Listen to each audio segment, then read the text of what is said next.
Fight ఫైలో first news చూస్తే అటు అమరావతి నిర్మాణం ఇటు కొత్త పరిశ్రమలకు శంకుస్థాపనలో దూకుడు కొనసాగిస్తున్న చంద్రబాబు ప్రభుత్వం మరో రికార్డు సృష్టించింది. దేశంలో వృద్ధి రేటు మెరుగ్గా ఉన్న రాష్ట్రాల్లో ఆంధ్రప్రదేశ్ టాప్లోకి వచ్చింది. స్థిర ధరల్లో 8.21% వృద్ధి రేటుతో ఏపీ సెకండ్ ప్లేస్లో నిలిచింది. 9.69%తో ఈ జాబితాలో మొదటి స్థానంలో ఉంది Tamil Nadu. Central ministry of statistics and programme implementation నివేదికలో ఈ వివరాలను వెల్లడించింది. ఏడాది కాలంలో ఏపీ వృద్ధి రేటు 2.02% పెరిగి 8.21గా నమోదైంది. ప్రస్తుత ధరల విభాగంలో 12.02%గా ఉంది. వృద్ధి రేటులో దేశంలో రెండో స్థానానికి చేరడంపై ఆనందం వ్యక్తం చేశారు CM Chandrababu. Andhra Pradesh is rising అంటూ సోషల్ మీడియా ఎక్స్లో పోస్ట్ చేశారాయన. ప్రభుత్వం తీసుకున్న చర్యలతో రాష్ట్రం గాడిలో పడడంతో పాటు కాన్ఫిడెన్స్ పెంచేలా వృద్ధి రేటు సాధించామన్నారు ముఖ్యమంత్రి. వ్యవసాయం, తయారీ, సేవల రంగాలతో పాటు ఐటీ, ఎలక్ట్రానిక్స్, ఆటోమొబైల్స్, పునరుత్పాదక ఇంధన రంగాల్లో గణనీయమైన పెట్టుబడుల వల్లే ఈ పురోగతి సాధ్యమైందని చెప్పారు సీఎం. గ్రోత్ రేట్ వృద్ధి పెరగడంతో రాష్ట్ర ప్రజలు సమిష్టి విజయమని చెప్పారు సీఎం. ఏపీ బంగారు భవిష్యత్తు కోసం కలిసి ప్రయాణాన్ని కొనసాగిద్దామని రాష్ట్ర ప్రజలకు పిలుపునిచ్చారు సీఎం చంద్రబాబు.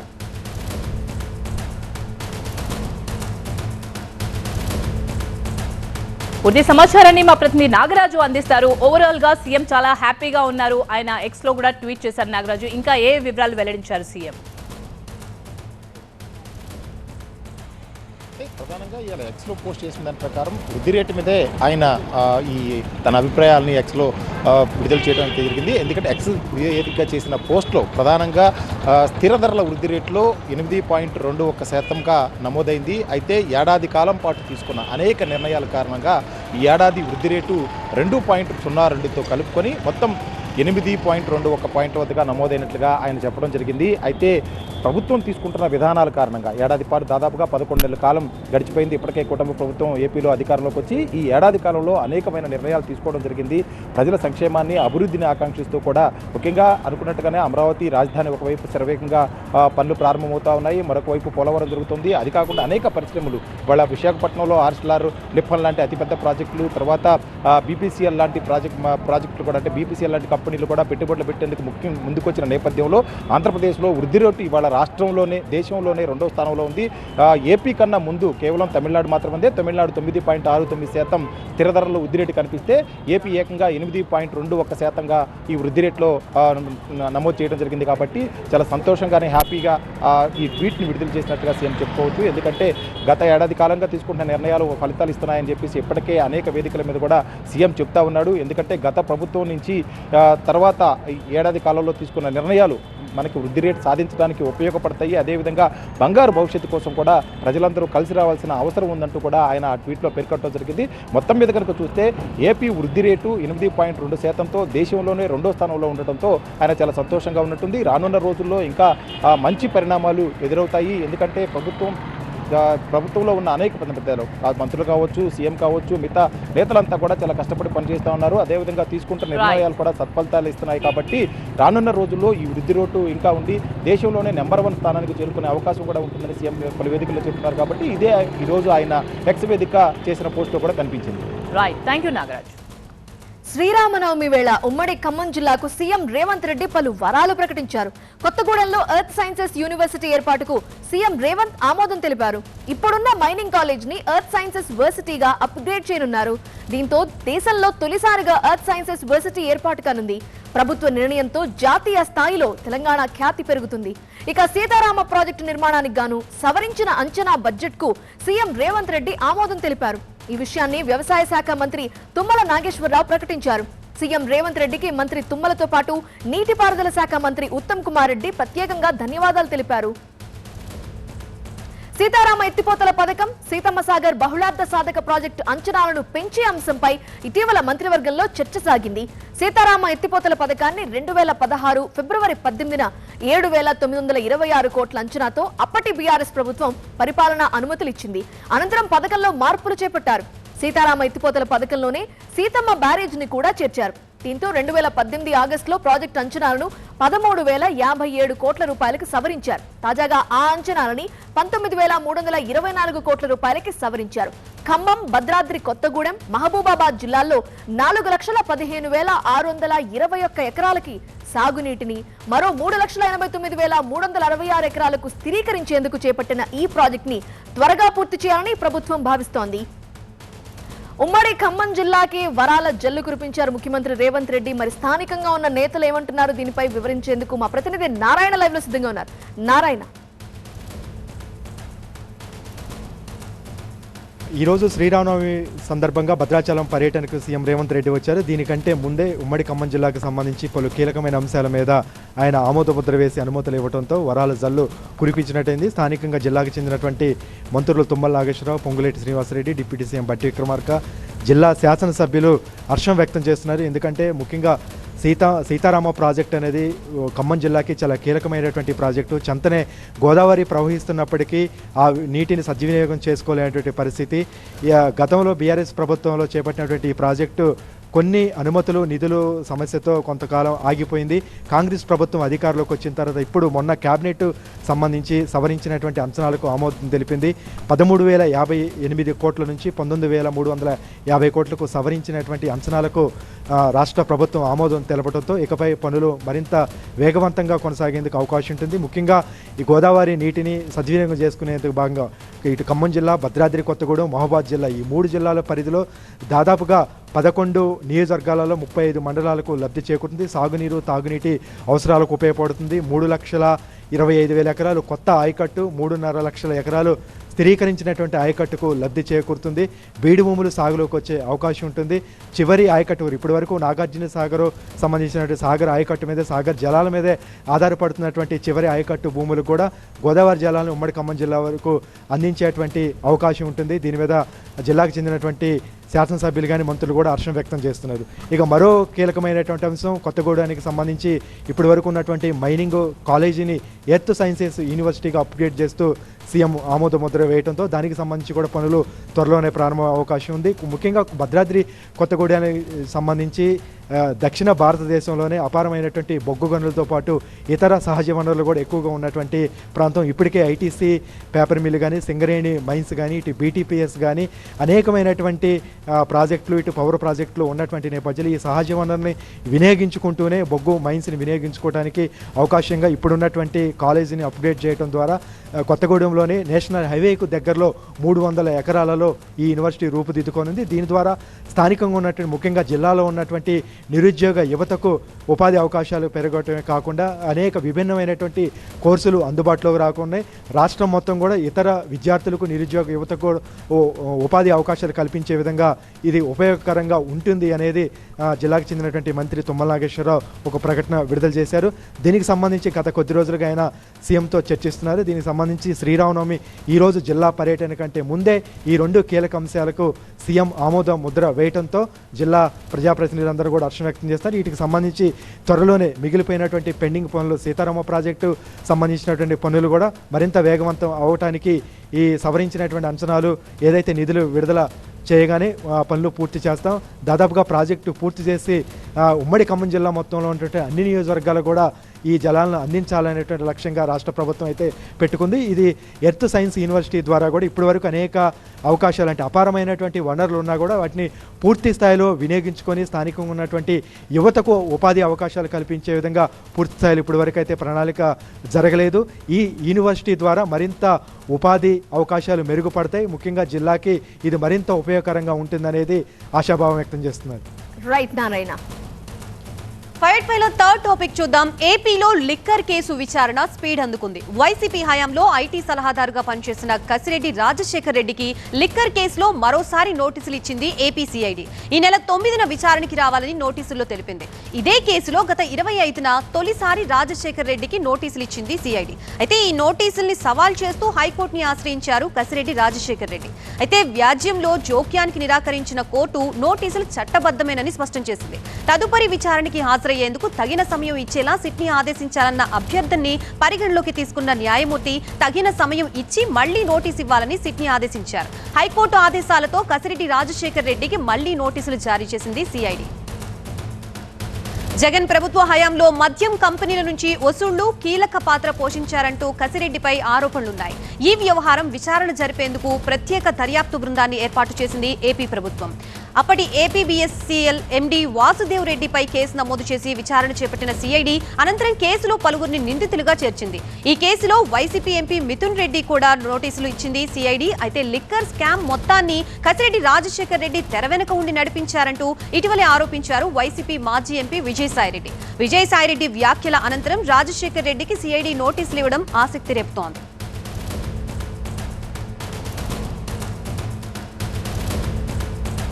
ఇదే అంశానికి సంబంధించి మనకి పూర్తి అప్డేట్స్ ఇవ్వడానికి మా టీవీ9 ప్రతినిధి వసంత్ సిద్ధంగా ఉన్నారు. వసంత్, చెప్పండి, మొత్తానికి కసిరెడ్డి రాజశేఖర్ రెడ్డికి నోటీసులు ఇచ్చడానికి సిద్ధంగా ఉన్నారు. విచారణకు ఆయన హాజరవుతారా? ఒకవేళ విచారణకి హాజరైతే ఎలాంటి వాదన వినిపిస్తారు?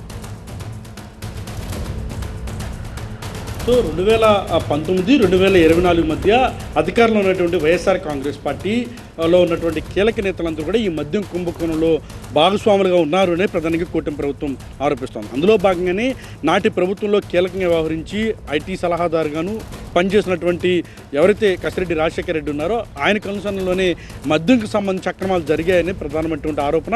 ఆ ఆరోపణలకు బలం చేకూరేలాగా సాక్షాత్తు వైఎస్ఆర్ కాంగ్రెస్ పార్టీని వీడినటువంటి మాజీ ఎంపీ విజయసాయిరెడ్డి చేసినటువంటి వ్యాఖ్యలతో సిఐడి ఆ దిశగానే విచారణను మొదలుపెట్టింది. అందులో భాగంగానే ఈ మద్యం కుంభకోణంలో ఎవరెవరు ఉన్నారనే కోణంలో దర్యాప్తు చేస్తూ వారందరికీ కూడా నోటీసులు జారీ చేస్తుంది. మొదట YSR Congress party MP, party senior నేత, తెర వెనుక అన్ని వ్యవహారాలను చక్కబెడుతున్నటువంటి ఆ పార్టీ సీనియర్ నేత ఉన్నటువంటి మిథున్ రెడ్డికి ఇప్పటికే సిఐడి నోటీసులుగా ఆయన హైకోర్టును ఆశ్రయించారు. తర్వాత సాయిరెడ్డి వ్యాఖ్యల తర్వాత ఇటు ప్రస్తుతం ఆ పార్టీ తరఫున కీలకంగా ఉన్నటువంటి కసిరెడ్డి రాజశేఖర రెడ్డికి రెండోసారి కూడా సిఐడి నోటీసులు జారీ చేసింది. మొదట ఆయన జారీ చేసిన నోటీసుల పైన హైకోర్టును ఆశ్రయించడం, హైకోర్టు ఆ పిటిషన్ను డిస్పోజ్ చేయడంతో పాటుగా నోటీసులు ఇచ్చి తగిన సమయం ఇవ్వాలి, ఆ విచారణకు హాజరు కావాలంటూ కూడా స్పష్టం చేసినటువంటి నేపథ్యంలో రెండుసార్లు ఇప్పటికే ఆయన హైకోర్టుని ఇప్పటికే సిఐడి నోటీసులు జారీ చేసింది. అయితే నోటీసులు అందుకోవడానికి కసిరెడ్డి రాజశేఖర రెడ్డి అందుబాటులో లేకపోవడంతో ఇటు హైదరాబాద్లో ఉన్నటువంటి ఆయనకు సంబంధించిన 2 నివాసాల్లోనూ నోటీసులు అయితే అందించారు. అయితే ఈ నెల 9వ తేదీన ఆయన విచారణకు హాజరు కావాలంటూ స్పష్టంగా సిఐడి ఆ లేఖలో పేర్కొంది. అయితే ప్రధానంగా ఈ మద్యం కుంభకోణానికి సంబంధించి, అక్రమాలకు సంబంధించి మొత్తం కంపెనీలతోటి లావాదేవీలు జరపడం కానీ, వాటికి సంబంధించి వచ్చినటువంటి నగదు మొత్తాన్ని సొంత ఖాతాల్లోకి మళ్లించడం కానీ, ప్రభుత్వ ఖజానాకి గండి కొట్టడం కానీ మొత్తం తెర వెనుక వ్యవహారాన్ని నడిపింది కసిరెడ్డి రాజశేఖర రెడ్డి అనేది ప్రధానమైనటువంటి ఆరోపణ. అందులో భాగంగా ఆ దిశగా విచారణ మొదలుపెట్టినటువంటి సిట్ ప్రస్తుతం ఆయనకు నోటీసులు జారీ చేసింది. మొదట సిఐడికి కేసును అప్పగించినప్పటికీ కూడా సిఐడి పూర్తి స్థాయిలో పర్యవేక్షణ లోపం ఉందని భావించిన ప్రభుత్వం విజయవాడ నగర పోలీస్ కమిషనర్గా ఉన్నటువంటి ఎస్వి రాజశేఖర బాబుతో పాటుగా 7 సభ్యులతో కూడినటువంటి ఒక సిట్ నియమించింది. ఆ సిట్ దర్యాప్తులో భాగంగానే మొత్తం మూలాలను పట్టుకొని ఒక్కొక్కరిగా నోటీసులు ఇచ్చుకుంటూ వెళ్తున్నారు. ఇప్పటికే ఏపీబీసీఎల్ మాజీ ఎండీగా ఉన్నటువంటి వాసుదేవ్ రెడ్డికి నోటీసులు ఇచ్చారు, విచారించారు, ఆయన పైన కేసు నమోదు చేశారు. మరోవైపు ఆ వైఎస్ఆర్ కాంగ్రెస్ పార్టీ సీనియర్ నేతగా ఉన్నటువంటి ఎంపీ ఇటు ఎవరితో మిథున్ రెడ్డి ఉన్నారో ఆయనకు నోటీసులు జారీ చేశారు.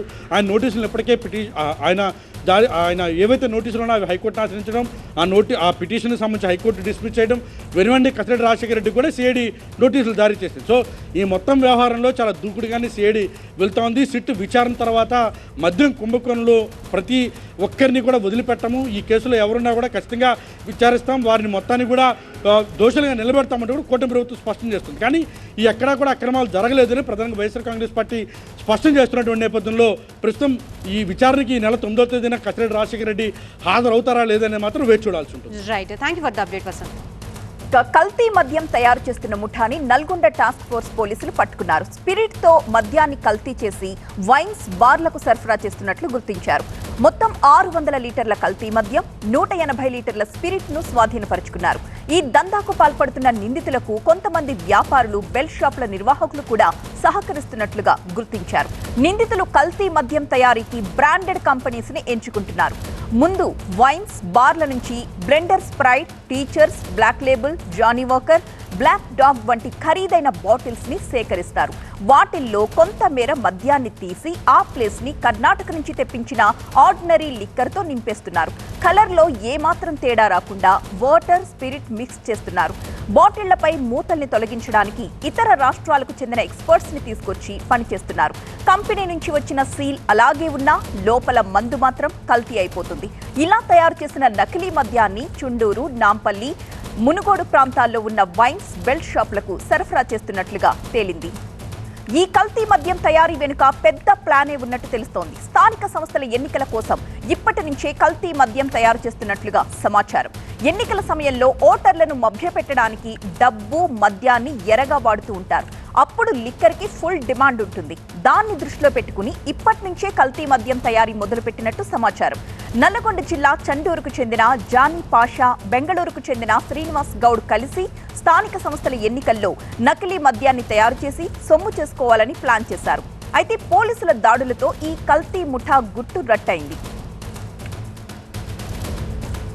2 కేసులు రిజిస్టర్ చేయడం జరిగింది. ఒకటి నాంపల్లి పోలీస్ స్టేషన్లో క్రైమ్ నెంబర్ 44/25 ఒకటి, ఇంకొకటి చండూర్ ఎక్సైజ్ పోలీస్ స్టేషన్లో crime number 6/25. This is all adulterated liquor. వీళ్ళ ప్లాన్ ఏంటంటే ఈ స్పిరిట్ ప్లస్ 2-3 కెమికల్స్ కలిపిన తర్వాత సేమ్ కలర్కి వచ్చిన తర్వాత ఖాళీ అయిన మందు బాటిల్స్లలో వీటిని నింపి మళ్ళీ ఆ సీల్ ప్రాపర్గా తీసుకుని వచ్చి ఆ సీలింగ్ మెకానిజం బయట నుంచి ఇంకేమైనా మాట్లాడుకొని ఆ సీల్ చేసి మళ్ళీ అదే ఆల్కహాల్ అందులో నింపిన తర్వాత మళ్ళీ దాన్ని ఆల్కహాల్ షాప్స్లో పెట్టి అమ్మనికి వీళ్ళు ప్లాన్ చేయడం జరిగింది. మా ప్రతినిధి రేవంత్ సిద్ధంగా ఉన్నారు. రేవంత్, రెగ్యులర్ గా ఈ బ్రాండ్స్ తీసుకునే వాళ్ళు కూడా ఇది కల్తీ మద్యం అని కనిపెట్టలేరేమో, ఆ స్థాయిలో వాళ్ళు కల్తీ చేస్తున్నారు. అసలు ఈ వ్యవహారం ఎలా బయటపడింది? దీని వెనుక ఎవరున్నారు? సో సాధారణంగా ఎన్నికలు అనగానే అందుకు సంబంధించినటువంటి పోటీ చేయాలనుకున్నటువంటి అభ్యర్థులు కానీ రాజకీయ పార్టీలు కానీ అందుకు అవసరమైనటువంటి సామగ్రిని కూడా ముందు ప్రిపేర్ చేసుకుంటారు. కానీ ఈ కేటుగాలు మాత్రం రానున్నటువంటి స్థానిక సంస్థల ఎన్నికల్లో నకిలీ మద్యాన్ని తయారు చేసి సొమ్ము చేసుకోవాలని పథకం వేశారు. ఇందులో భాగంగా ఏదైతే చండూరుకు చెందినటువంటి జానీ పాషా అనే వ్యక్తి ఉపాధి కోసం హైదరాబాద్ వెళ్ళాడు. ఆ సమయంలో బెంగళూరుకు చెందినటువంటి శ్రీనివాస్ గౌడ్తో పరిచయమైంది. ఇద్దరు కలిసి గతంలో బెంగళూరు నుంచి స్పిరిట్ తెప్పించి హైదరాబాద్ శివార్లో ఈ కల్తీ మద్యాన్ని తయారు చేసి కొంత అమ్మి సొమ్ము కూడా చేసుకోవడం జరిగింది. ఈ నేపథ్యంలోనే మళ్ళీ కొద్ది రోజుల్లోనే స్థానిక సంస్థల ఎన్నికలు రాబోతున్నాయని చెప్పి బెంగళూరు నుంచి శ్రీనివాస్ గౌడ్ జానీ పాషాకు ఫోన్ చేసి మనం కల్తీ మద్యాన్ని తయారు చేసేందుకు అవసరమైనటువంటి అన్నింటిని కూడా ఏర్పాటు చేయాలని చెప్పి సూచించాడు. దీంతో జానీ పాషా ఏం చేశాడంటే తనకు సంబంధించినటువంటి తనకు పరిచయం ఉన్నటువంటి 5 వ్యక్తులు కూడా అందరినీ కూడా అంటే చండూరుకు చెందినటువంటి కొంతమందిని, కనగల్ మండలాలు చెందినటువంటి ఒక 2 కూడా తీసుకుని ఒక ముఠాగా ఏర్పాటు చేశారు. ఈ ముఠా అంతా నకిలీ మద్యాన్ని తయారు చేసేందుకు పథకం కూడా వేశారు. ఫిబ్రవరి మొదటి వారంలో బెంగళూరు నుంచి 5 డ్రమ్ముల్లో కూడా ఒక స్పిరిట్ని కూడా తీసుకొచ్చేది నాంపల్లి మండలం గానుగుపల్లిలో ఉన్నటువంటి ఒక వ్యవసాయ ఏదైతే నిందితుడిగా ఉన్నటువంటి ఈ కేసులో నిందితుడిగా ఉన్నటువంటి రమేష్ అనే అంటే వ్యవసాయ తోటలో అక్కడ ఈ స్పిరిట్ని అయితే డంప్ చేశారు. అక్కడ డంప్ చేసిన తర్వాత అలాగే బెంగళూరు నుంచి ఒక 3 రకాల ఫ్లేవర్స్ సంబంధించినటువంటి లిక్విడ్ని కూడా పట్టుకొచ్చాడు. ఆ తర్వాత ఏదైతే మినరల్స్ క్లీన్ వాటర్ని కూడా అక్కడ తెప్పించి దాదాపు ఒక వారం రోజుల పాటు మా రెండింటికి కూడా కలిపి దాదాపు 2 డ్రమ్ముల్లో కూడా కల్తీ మద్యాన్ని అయితే తయారు చేశారు. ఈ కల్తీ మద్యాన్ని తయారు చేసేందుకు ముందుగానే శ్రీనివాస్ గౌడ్ వీరితో ఒక ఒప్పందం చేసుకున్నాడు. తనకు 5 లక్షల రూపాయలు చెల్లిస్తే 10 లక్షల రూపాయల విలువైనటువంటి కల్తీ మద్యాన్ని కూడా తయారు చేసి ఇస్తానని చెప్పాడు. అందులో భాగంగానే ఈ రమేష్, యాదగిరి, జానీ పాషా ముగ్గురు కలిసి 6 లక్షల రూపాయలు కూడా శ్రీనివాస్ గౌడ్కు చెల్లించడం జరిగింది. బెంగళూరు నుంచి తీసుకొచ్చినటువంటి స్పిరిట్ తోటి నాంపల్లి మండలం గానుగుపల్లిలో ఉన్నటువంటి తోటలో ఈ నకిలీ మద్యాన్ని తయారీ కూడా చేశారు. ఈ నకిలీ మద్యాన్ని ఇప్పటి నుంచే గ్రామాలకు వైన్స్లో ద్వారా ఈ సరఫరా చేయాలని కూడా భావించారు. ఈ పథకం అంతా వేశారు. కానీ తొలుత మున్గోడులో ఉన్నటువంటి ఒక వైన్ షాప్ పార్ట్నర్గా ఉన్నటువంటి వెంకటేష్ని కూడా ఈ ముఠా సంప్రదించింది. అయితే అతను ప్యాకింగ్ సరిగ్గా లేకపోవడంతో వినియోగదారులు కొనేందుకు ఇష్టపడరని చెప్పి పక్కకు పెట్టి ఆయన నిరాకరించాడు. మరోవైపు ఈ ముఠాలో ఉన్నటువంటి యాదగిరికి సంబంధించిన రమేష్ సంబంధించినటువంటి స్నేహితుడు ఎవరైతే ఉన్నారో కనగల్ మండలం జీడవిలికి చెందినటువంటి భార్గవ్ అనే వ్యక్తి కూడా ఉన్నారు. భార్గవ్ని కూడా సంప్రదించగా అతను ఒక 10,000 రూపాయలు చెల్లించి 40 లీటర్ల నకిలీ మద్యాన్ని కూడా అతను తీసుకెళ్లాడు. అతను కూడా అంటే కనగల్ మండలంలో ఉన్నటువంటి వివిధ బెల్ట్ షాప్లకు సరఫరా చేసేందుకు ప్రయత్నించగా వాళ్ళు కూడా ఈ ప్యాకింగ్ బాగాలేదు, చూసేందుకు మంచిగా అనిపించడం లేదని చెప్పి వాళ్ళు కూడా చెప్పడంతో ఆ నకిలీ మద్యాన్ని కొనుగోలు చేసేందుకు కూడా అతను కూడా నిరాకరించాడు. అయితే ఈ నకిలీ మద్యాన్ని వివిధ ప్రాంతాల్లో డంప్ చేసేందుకు ఎవరైతే కాజా పాషా అంటే డ్రైవర్ ఉన్నాడో సాయి చంద్ర ఇతనైతే తన ఆటోలో ఇతర ప్రాంతాలకు డంపు చేసేందుకు తీసుకెళ్తున్నాడో ఇదే క్రమంలో చండూరు ప్రాంతంలో ఏదైతే నల్గొండ జిల్లా task force CI Ramesh Babu నేతృత్వంలో ఈ టీంలన్నీ కలిసి అతన్ని పట్టుకోవడం జరిగింది. అతన్ని పట్టుకొని పూర్తిగా విచారించడంతో ఈ నకిలీ మద్యాన్ని తయారు చేస్తున్నటువంటి ముఠాగుట్టు రట్టయినటువంటి పరిస్థితి. అయితే ఇందులో 5 నిందితులు మాత్రం పోలీసులు అరెస్ట్ చేశారు. దాదాపు 600 లీటర్ల స్పిరిట్తో పాటు 660 లీటర్ల నకిలీ మద్యాన్ని కూడా పోలీసులు అయితే స్వాధీనం చేసుకున్నారు. కానీ అసలైనటువంటి కింగ్ పిన్గా వ్యవహరించే ఈ రాకెట్కు సూత్రధారిగా ఉన్నటువంటి ఎవరైతే శ్రీనివాస్ గౌడ్ ఉన్నాడో అతను బెంగళూరులో తలదాచుకున్నాడో అతని కోసం పట్టుకునే ప్రయత్నం చేస్తున్నారు. మరోవైపు ఈ కేసులో రెండో నిందితుడిగా ఉన్నటువంటి దోమలపల్లి యాదగిరి కూడా తప్పించుకున్నాడో అతను కూడా పట్టుకునే ప్రయత్నం చేస్తామని చెప్తున్నారు. ముఖ్యంగా ఇంత అంటే ఏదైతే కల్తీ మద్యాన్ని తాగితే మాత్రం ప్రజలు చాలా ప్రాణాలకు అపాయం జరిగే అవకాశం ఉండేదని చెప్పి కూడా దీంతో ఈ గుట్టు బయటపడడంతో ఈ ప్రమాదం నుంచి ప్రయాణించి తప్పించినట్లయిందని చెప్పి జిల్లా ఎస్పీ శరత్ చంద్ర కుమార్ పవారి కూడా చెప్పడం జరిగింది. ఏదేమైనప్పుడు కూడా రాజకీయ పార్టీల అభ్యర్థులు రాజకీయ పార్టీలతో పాటుగా ఈ కేటుగాళ్ళు కూడా రానున్నటువంటి స్థానిక సంస్థల్లో సొమ్ము చేసుకునేందుకు నకిలీ మద్యాన్ని తయారు చేసే ముఠాను నల్గొండ జిల్లాలో పట్టుకోవడంతో మొత్తం ఒక్కసారిగా నిర్గంతపోయినటువంటి పరిస్థితి కనిపిస్తూ ఉంది. Right, thank you Revanth.